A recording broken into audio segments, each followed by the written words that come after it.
1963, França. O caso horripilante do homem que colecionava cadáveres no porão. Em meados do inverno de 1963, o vilarejo de Montreuil-sur-Loire, no interior da França, vivia um dos períodos mais frios de que se tinha notícia. As ruas estreitas, cobertas por névoa e lama, pareciam esconder mais do que simples silêncios noturnos. Era um lugar onde o tempo andava devagar, onde o vento sussurrava histórias que os moradores preferiam esquecer. No alto de uma pequena colina, afastada das demais casas, vivia Etienne Moreau, um homem solitário, de expressão vazia, cuja presença era lembrada mais por incômodo do que por convivência. Poucos sabiam sobre sua vida. Apenas que fora marceneiro, que havia servido brevemente na guerra e que, após a morte de sua esposa, jamais voltou a ser o mesmo. A casa de Etienne era feita de madeira escura, com as janelas sempre fechadas e um portão de ferro enferrujado que rangia com o vento. Ninguém se aproximava. As crianças da vila atravessavam a rua quando passavam em frente, e os adultos murmuravam que dali vinham sons estranhos durante a madrugada. Às vezes parecia o arrastar de algo pesado. Outras, o som abafado de um homem falando sozinho. Margot Lefebvre, a vizinha mais próxima, costumava observá-lo da janela. Dizia que Etienne acendia uma vela na sala todas as noites e ficava sentado por horas, imóvel, encarando o chão. Ela contava que certa vez o vira carregando um grande saco escuro até o porão, pouco antes do amanhecer. Acreditou ser lenha, mas a forma do volume não lembrava em nada pedaços de madeira. No dia 15 de fevereiro, a tranquilidade aparente da vila se rompeu. O pequeno Émile Bernard, de apenas 8 anos, desapareceu ao voltar da escola. Os moradores organizaram buscas pela floresta e pelas margens do rio, mas nenhuma pista foi encontrada. Foi então que alguém mencionou ter visto o menino conversando com Etienne na estrada principal, dias antes de sumir. A notícia se espalhou rapidamente. O inspetor Claude Delon foi enviado da capital para conduzir a investigação. Um homem metódico, de fala contida e olhar que parecia examinar cada detalhe. Ao chegar à vila, notou de imediato o medo no ar. Ninguém queria falar, mas todos olhavam para a mesma direção. A casa, no alto da colina. Delon tentou conversar com Etienne na manhã seguinte. O homem o recebeu com gentileza, mas com um comportamento distante, quase mecânico. O cheiro forte de umidade tomava o ar. O inspetor observou o chão coberto por marcas de terra seca e notou um alçapão nos fundos da cozinha. Perguntou o que havia ali, e Etienne respondeu que era apenas o porão, onde guardava ferramentas e peças antigas de madeira. Mesmo sem provas, algo naquele olhar frio o incomodou. Nos dias seguintes, Delon pediu vigilância discreta, mas a rotina de Etienne era sempre a mesma. Acordava cedo, caminhava até o rio, comprava pão e voltava antes do meio-dia. À noite, apenas a luz da vela. Nenhum som, nenhum visitante. Foi Margot quem, tomada pela curiosidade e pelo medo, resolveu observar mais de perto. Em uma noite chuvosa, quando o relógio da igreja marcava 3h27, ela jurou ter visto uma figura se movendo no quintal do velho marceneiro. A chama fraca de uma lamparina tremulava em suas mãos. A mulher viu quando ele abriu o portão e arrastou algo envolto em pano, desaparecendo em seguida no porão. Na manhã seguinte, ela procurou o padre Michel Arnaud.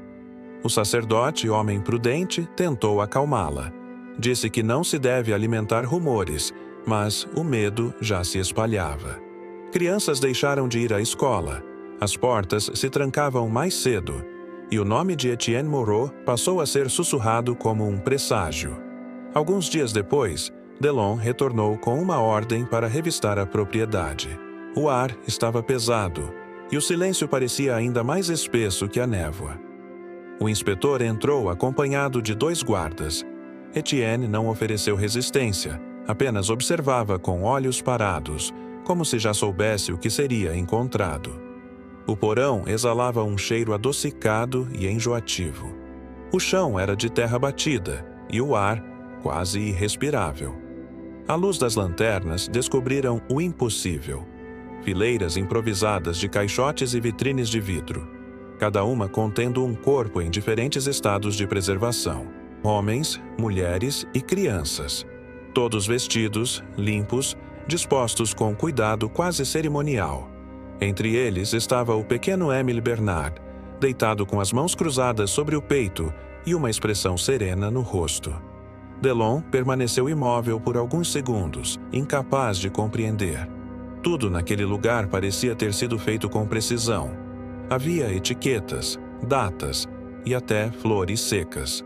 Um diário repousava sobre uma mesa, repleto de anotações e desenhos anatômicos. No diário, Etienne descrevia cada corpo como uma tentativa de preservar o que o tempo destrói. Dizia acreditar que a morte era apenas um estado de espera e que, mantendo o corpo intacto, a alma poderia ser chamada de volta. Em suas palavras, não havia malícia, apenas a convicção de estar servindo a um propósito divino. Quando questionado, Etienne não demonstrou arrependimento. Falava com serenidade, afirmando que as pessoas que recolhera estavam abandonadas pelo mundo e que ele apenas lhes oferecia descanso.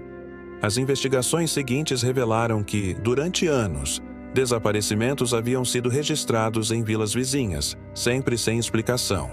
Os corpos, no entanto, jamais haviam sido encontrados, até aquele momento. O caso abalou toda a região. A casa foi lacrada e os moradores, aterrorizados, se recusavam a subir a colina. Alguns diziam ouvir passos dentro da residência mesmo depois de desocupada. Outros afirmavam ver luzes nas janelas durante a madrugada, como se as velas ainda fossem acesas por mãos invisíveis. Etienne foi internado em um hospital psiquiátrico em Angers, onde permaneceu até sua morte 2 anos depois. Nunca confessou o número exato de corpos. Em suas últimas palavras registradas, disse apenas: "Eles ainda dormem e um dia vão despertar." Após o ocorrido, o inspetor Delon pediu transferência. Margot Lefebvre deixou a vila e jamais voltou. O padre Michel rezou uma missa silenciosa pelos mortos e mandou erguer uma cruz de madeira na entrada do vilarejo. Hoje, a casa continua de pé, coberta por musgo e tomada pelo silêncio. Moradores mais antigos afirmam que, em noites muito frias, o portão de ferro ainda range sozinho, como se alguém o abrisse do outro lado.